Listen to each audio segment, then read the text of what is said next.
नमस्ते। मैं प्राध्यापिका अलका गुड़के। आज हम कहानी देखेंगे जीती बाजी की हार, जिसकी लेखिका है मन्नू भंडारी जी। मन्नू भंडारी हिंदी कथाकार के रूप में बहुत प्रसिद्ध है। नारी के मुख क्षणों को वाणी देने वाली यह एक सुप्रसिद्ध लेखिका है। उन्होंने कथाकार के रूप में बहुत ख्याति प्राप्त की है। कहानी देखने के पूर्व हमें कहानीकार यानी कि हम कहेंगे कि मन्नू भंडारी जिन्होंने कहानी लिखी है जीती बाजी की हार, इनका थोड़ा सा परिचय देख लेना हमें आवश्यक है।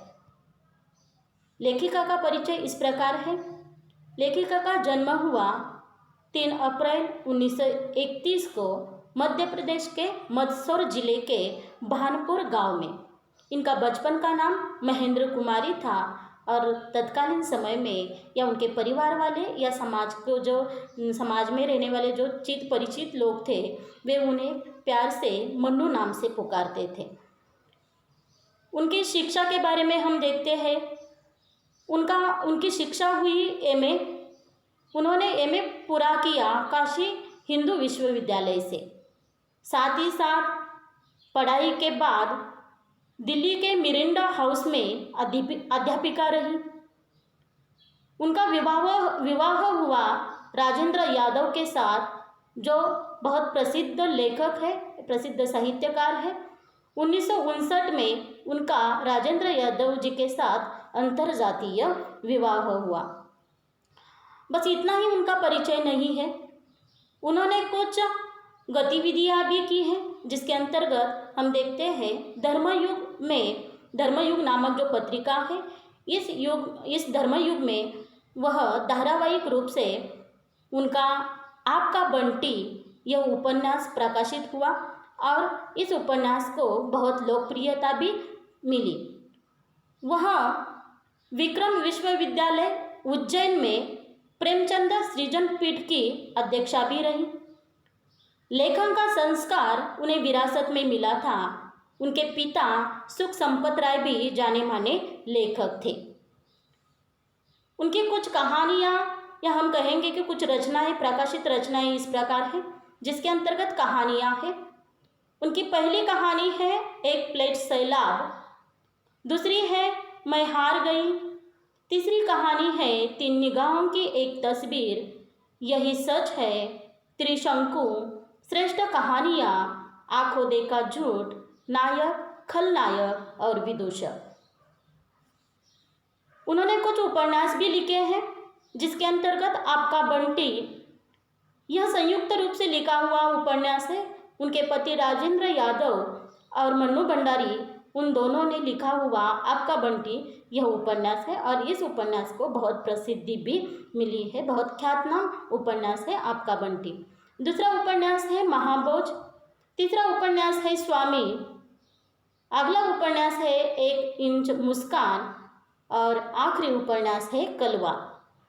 उन्होंने कुछ फिल्म पटकथाएं भी लिखी हैं, जिसके अंतर्गत रजनीगंधा नामक फिल्म है। इस फिल्म की उन्होंने पटकथा लिखी है। निर्मला, स्वामी, दर्पण, इन फिल्मों की उन्होंने फिल्म पटकथाएं भी लिखी है।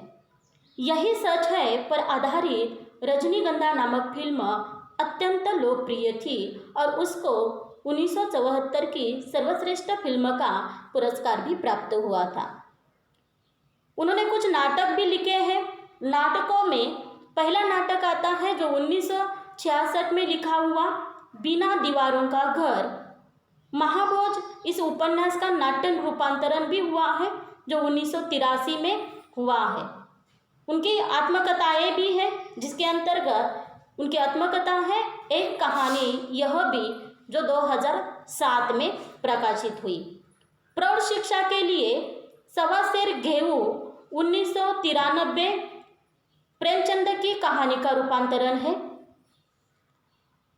उनकी हिंदी साहित्य सेवा के लिए भारत सरकार ने उन्हें बहुत सारे पुरस्कारों से, बहुत सारे सम्मानों से भी सम्मानित किया है, जिसके अंतर्गत उन्हें व्यास सम्मान मिला है। साहित्य अकादमी से भी उनको पुरस्कृत किया गया है। दिल्ली का शिखर सम्मान भी उन्हें प्राप्त हुआ है। उत्तर प्रदेश का हिंदी संस्थान का पुरस्कार भी उन्हें मिला है। हिंदी साहित्य सम्मेलन का उन्हें पुरस्कार मिला है। बिहार राज्य का भाषा परिषद की ओर से भी उन्हें सम्मानित किया गया है। भारतीय भाषा परिषद कोलकाता से भी उन्हें सम्मानित किया गया है। अविरत उन्होंने अपना लेखन कार्य जारी रखा और हिंदी साहित्य को बढ़ाने में उनका बहुत बड़ा योगदान रहा है। उन्होंने बहुत सारी कहानियाँ लिखी, बहुत सारे उपन्यास लिखे, नाटक लिखे, आत्मकथा लिखी, कुछ पटकथाएँ भी लिखी है। लेकिन जीवन के एक मोड़ पर, जैसे कि उन्होंने अंतर्जातीय विवाह किया था राजेंद्र यादव जी के साथ, उनकी प्रतिभा और उनके साहित्य से प्रभावित होकर, लेकिन कुछ दिनों बाद यानी कि अधिक समय तक उनका यह विवाह टिका नहीं और उन्होंने उनसे तलाक भी ले लिया। उनकी जो कहानी है हम देखते हैं जीती बाजी के हार। यह जो कहानी है कि आजकल जो नौकरी कर रही जो लड़कियां हैं वह केवल अपनी नौकरी को ही बहुत महत्व देती है, परिवार या सामाजिक मान्यताओं को वह मानती नहीं है। यह तथ्य उन्होंने इस कहानी के अंतर्गत रखा है और यह भी उन्होंने संदेश दिया है कि हमें सामाजिक मान्यताओं का पालन करना चाहिए। विवाहित होकर भी हम नौकरी कर सकते हैं, हमारा करियर बना सकते हैं। तो यह संदेश भी इस कहानी के अंतर्गत हमें मिलता है। जीती बाजी की हार इस कहानी में केवल 3 ही पात्र है और वह तीनों पात्र स्त्री पात्र है, जिसके अंतर्गत आशा, नलिनी और मुरला ये 3 स्त्री पात्र है और वह तीनों सहेलियां हैं। यह तीनों कॉलेज में पढ़ती है। जब वह कॉलेज में पढ़ती है, यह सारे कॉलेज की लड़कियों से अलग थी। यानी कि उन्हें, जैसे कि कहा जाता है कि स्त्री या लड़की की पसंद या रुचि होती है सिलाई करना, बुनाई करना, कढ़ाई करना, लेकिन यह जो तीनों लड़कियां थी इन कोटि में नहीं आती थी। उन्हें सिलाई बुनाई इसमें मन नहीं लगता था। वह केवल किताबें पढ़ती थी और किताबों की आलोचना करती थी, बहुत बड़ी समीक्षा करती थी। जो पढ़ी हुई किताबें हैं इनके बारे में एक दूसरे के साथ वह चर्चा करती। वह तीनों घनिष्ठ सहेलियां थी।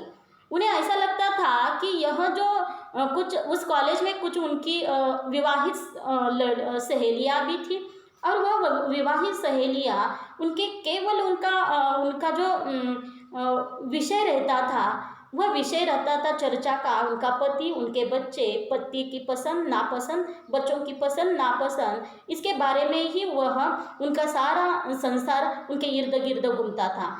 जब वह आशा, मुरला और नलिनी इन लड़कियों की चर्चा सुनती थी तब उन्हें उन पर तरस आता था। उन पर तरस इस प्रकार आता था कि उन्हें लगता था कि एक पढ़ी लिखी लड़की किस प्रकार अपने विचारों और व्यक्तित्व का खून करके पति के रंग में रंग सकती है। यह बात इन बुद्धिजीवी और अपने ही व्यक्तित्व के भार से दबी लड़कियों के लिए कल्पनातीत था।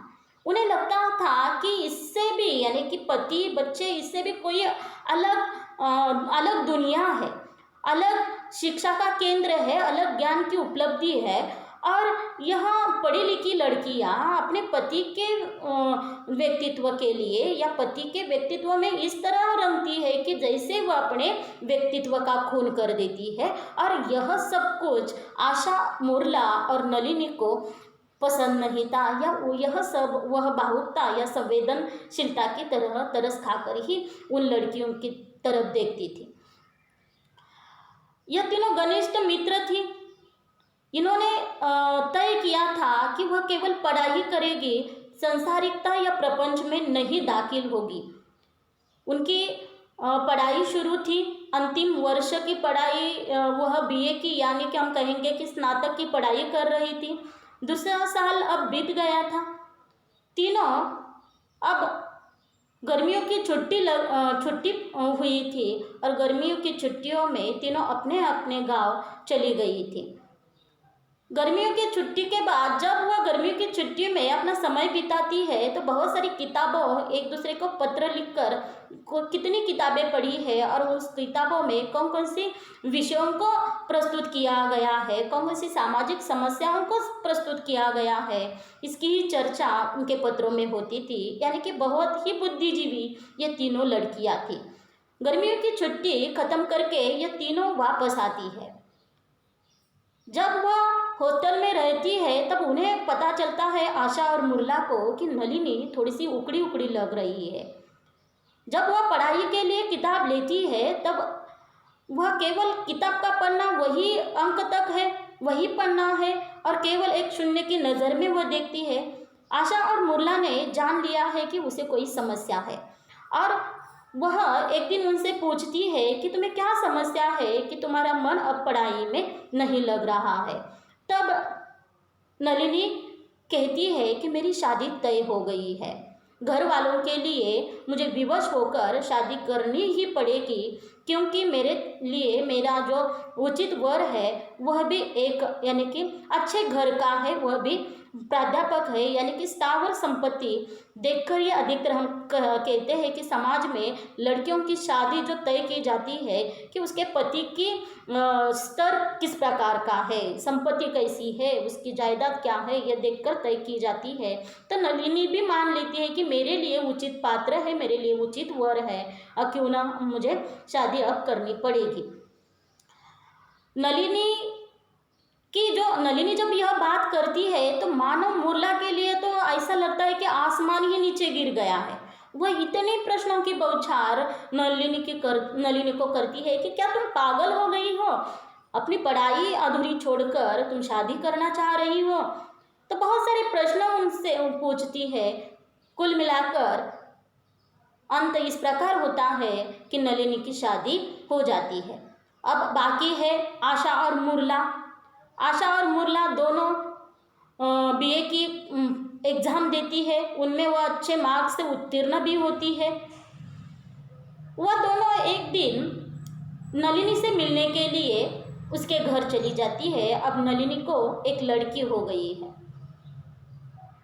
जब वह दोनों उससे मिलने के लिए चले जाते हैं तब उस वक्त नलिनी बहुत व्यस्त उन्हें दिखाई देती है। वह ऐसा लग रहा था कि वह कहीं बाहर जा रही है। इतनी सजी सवरी गहने पहने हुए, मेकअप से वह पूरा मेकअप किए हुए ऐसा लग रहा था कि वह एक छोटी सी गुड़िया ही है। यह जो नलिनी, उसे कभी साज संवर करना या वस्त्र विन्यास करना या केश विन्यास करना उसे बहता नहीं था, जो मुरला और आशा की तरह वह आज शादी के बाद कितनी सज संवर रही है, यह देखकर वह अचंभित दोनों हो जाती है। कुछ देर वह उनसे बातें करती है। बातों ही बातों में कॉलेज का विषय शुरू होता है, सहेलियों की बातें होती है, अध्यापकों की बातें होती है और नलिनी अपने पति पर आ जाती है। नलिनी का पति जो प्राध्यापक है वह इतनी बातें करती है पति के बारे में कि यह जो मुरला और आशा है वह उब जाती है, बोर लगता है कि क्या ये नलिनी हमें सुना रही है। और वह जो पाँच महीने की जो उसकी बच्ची है, उस बच्ची में उन्हें न जाने कौन से गुण देखने को मिल रहे हैं। थोड़ी सी वार्तालाप खत्म करके वो दोनों वहाँ से मानो भाग ही निकलती है। नलिनी से विदा लेती है। आशा और मुरला नलिनी के बाहर आती है, तब नलिनी के घर से बाहर आती है। तब आशा मुरला से कहती है कि नलिनी को हो क्या गया है, उसकी सोच केवल यहाँ तक सीमित है, मेरा घर, मेरा पति, मेरी बच्ची, मानो इसके अतिरिक्त और कुछ ही नहीं है दुनिया में। उस 5 महीने के मांस के लोथड़े में उसे जाने कहाँ की समझ और होशियारी दिखाई दे रही थी। बुरी तरह बोर हो गए हम। आशा इस प्रकार का वक्तव्य कर देती है। साथ ही साथ मुरला और आशा में चर्चा होती है कि शादी ही सब कुछ नहीं है। कुछ दिनों बाद, कुछ दिन ऐसे ही बीत जाते हैं। दोनों एमए के वर्ष की तैयारी कर रहे हैं। एमए की परीक्षा भी पास हो जाते हैं। अब एमए के परीक्षा के उपरांत यहाँ पर आशा जो शादी के लिए तैयार नहीं है, वह अविवाहित रहना चाहती है, तब माँ उसके परेशान थी। तब माँ क्या करती है, उसे उसके भाई को कहती है कि उसे अपने गांव बुला कर उसको कुछ समझाओ। इसी हेतु मामा आशा को अपने घर बुलाते हैं और आशा को बिना समझाए हुए वो एक ऐसा पत्र उसके सामने प्रस्तुत करते हैं जो साहित्यिक रुचि रखता है, जो लेखक है, जो साहित्यकार है। शाम के समय में एक लेखक की मुलाकात आशा के साथ करवा देते हैं। इन दोनों में साहित्य के या किताबों के बारे में चर्चा होती है। साहित्य में जो कथ्य होते हैं, विषय होते हैं, जो प्रसंग उठाए जाते हैं, लेखकों की लेखन की शैली, इसके ऊपर उनमें चर्चा हो जाती है। यह सिलसिला जारी रहता है। कुछ दिनों बाद आशा में परिवर्तन होने लगता है। जो कभी बाल बनवाना अच्छा नहीं लगता था उसे, वह उस साहित्यकार की यानी कि लेखक की राह देखने लगती है। मानो हम कहेंगे वह उस लेखक के प्रेम में पड़ती है, वह उससे प्रेम करने लगती है। और मामा को यह जो लक्षण थे आशा के शुभ लक्षण लगते हैं। वह जान लेते हैं कि आशा अब शादी ब्याह या प्रेम में रुचि लेने लगी है और मामा उसकी शादी तय करवा देते हैं और आशा फिर वापस गांव चली जाती है। आशा की शादी हो जाती है, बाकी केवल यहाँ पर मुरला बची हुई है।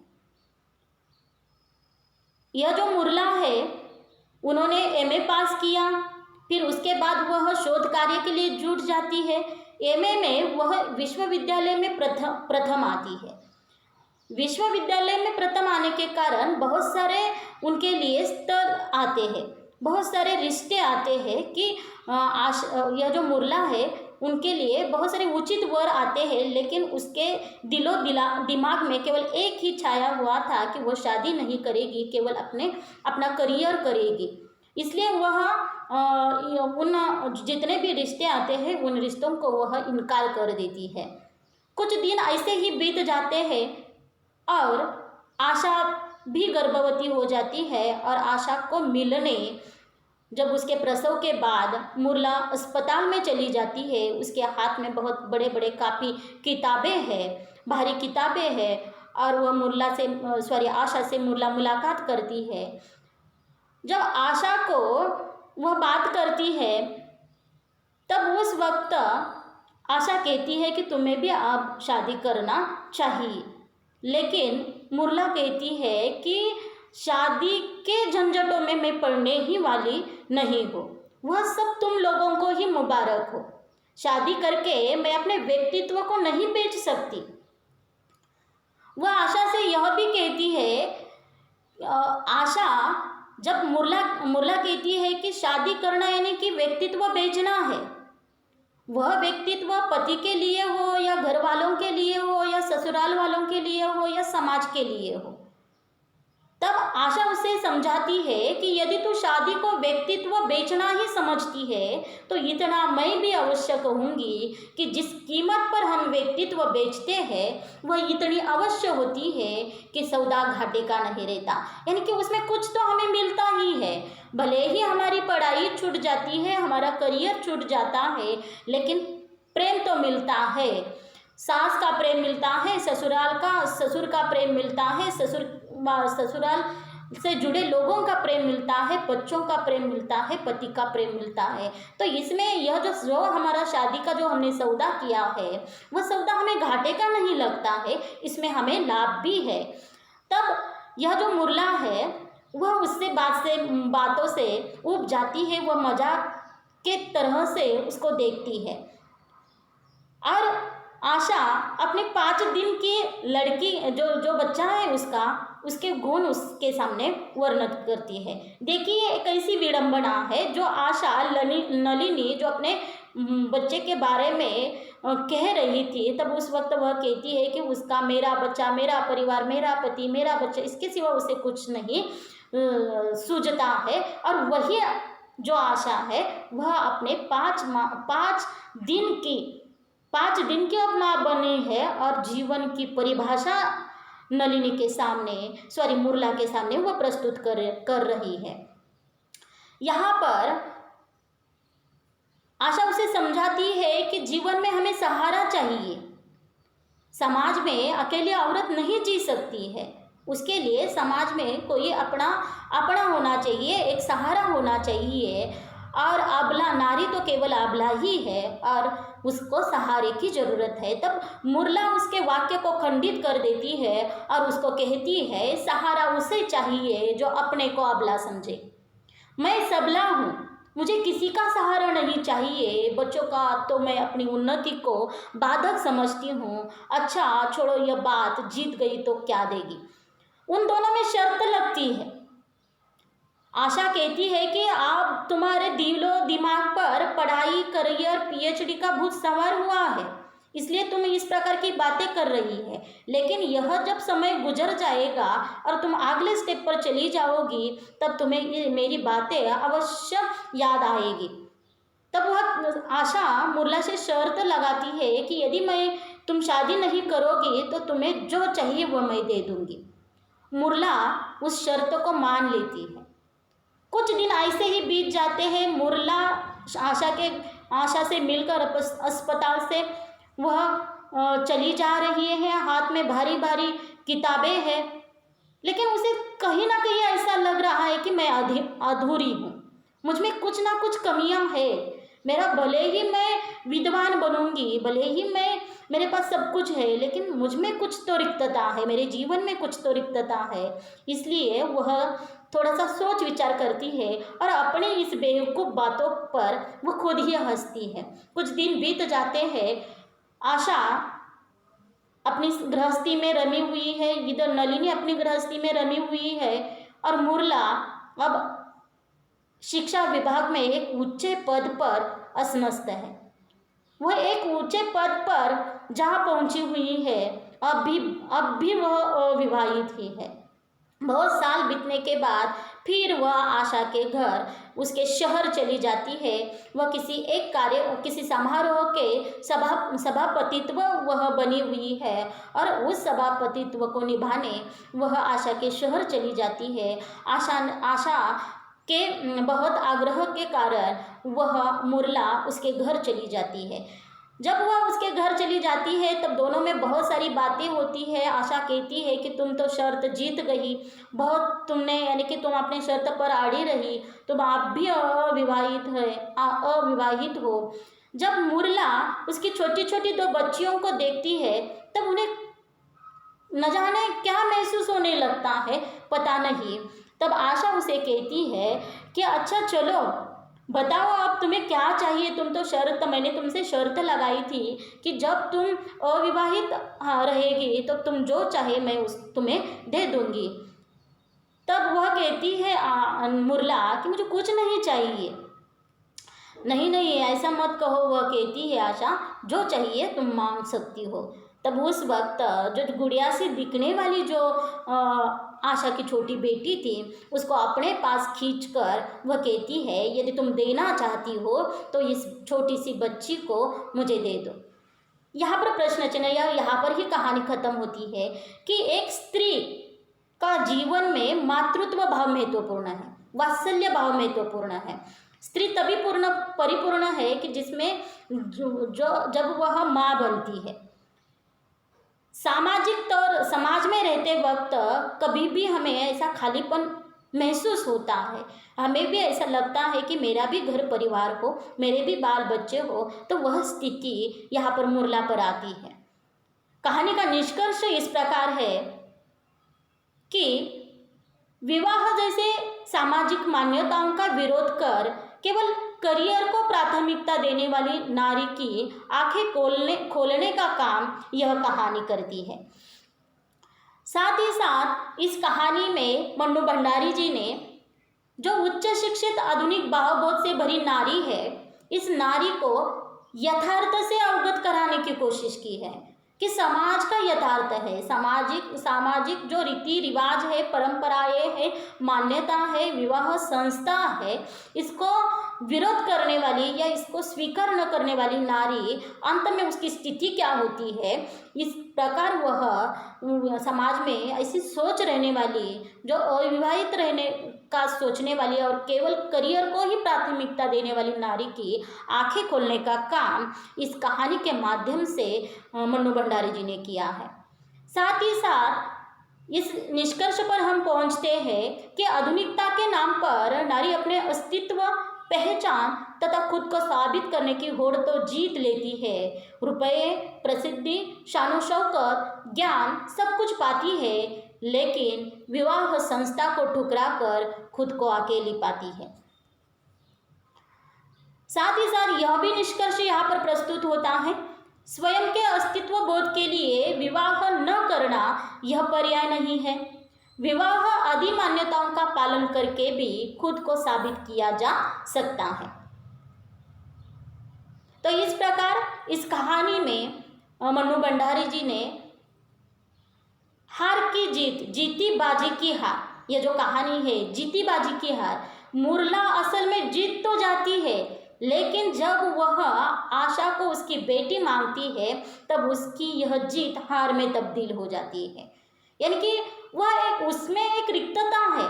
ऐसा यहाँ पर प्रश्न चिन्ह छोड़ दिया है कि उसने कभी जिक्र नहीं किया है कि पछतावे की भी भूमिका नहीं है कि मैंने शादी नहीं की, लेकिन उसके व्यवहार से पता चलता है, उसके व्यक्तित्व वक्तव्य से पता चलता है कि देना है तो तुम मुझे अपनी बिटिया दे दो। तो यहाँ पर हमें पता चलता है कि मातृत्व भाव सबसे नारी के लिए स्थायी भाव है।